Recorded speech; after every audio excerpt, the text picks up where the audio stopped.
bà khơi comment bong phò mới đại con vậy tha bong ôn con ở cao sầm màm đồ cái đấy chăm chú cái đó chán mình tên bắt tháp miên tì xa rồi còn miên nẹt tình vậy tha ọt miên nẹt tình rồi còn tì xa nó ai tha màu bị bón rồi có màu bị khang nẹt tình chuyên cáo ngày pe tì xa cho đó rồi có ai tha bong lụt thay pe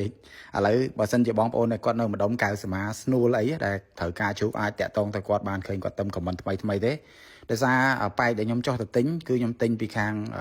ចូលតាមពីកោះញែកតាមខ្សែស្បូវទៅវិញអញ្ចឹងវាអត់ចំទីតាំងហ្នឹងប៉ុន្តែបើសិនជាឆ្នាំមុនគឺខ្ញុំទៅដល់ហ្នឹងខ្ញុំទទួលស្គាល់ថានឹងជោគច្រើនតែឆ្ងាយ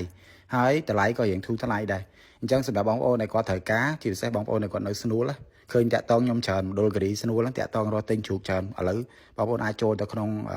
ខមមិនគាត់អាចតាក់តងទៅគាត់ផ្ទាល់ក៏បានដែរដោយសារឥឡូវនេះខ្ញុំបិទទទួលកំងភ្ញៀវហើយជ្រូកគឺខ្ញុំទិញតាំងពី1ខែ2ខែមុននោះអញ្ចឹងឥឡូវគឺទិញភ្លាមគឺអត់មានអ្នកចោះទៅទេជ្រូករបស់ខ្ញុំក៏វាគ្រប់ចំនួនដែលយើងទទួលកក់ដែរអញ្ចឹងណាព្រោះចេញមេស្អែកកាន់ស្អែកនេះហើយអញ្ចឹងបងប្អូនដែលគាត់ត្រូវការបន្ទាន់អាចចុះទៅជួយទិញប៉ុន្តែកុំលក់ថ្លៃពេកបងប្អូនជ្រូកកដុលអាចថាតម្លៃឥឡូវនេះវាថ្លៃហើយបើប្រៀបធៀបពីមុនណាប៉ុន្តែកុំបន្តឡើងថ្លៃទៀតព្រោះដោយសារឥឡូវវាជិតផុតដែរអរគុណច្រើន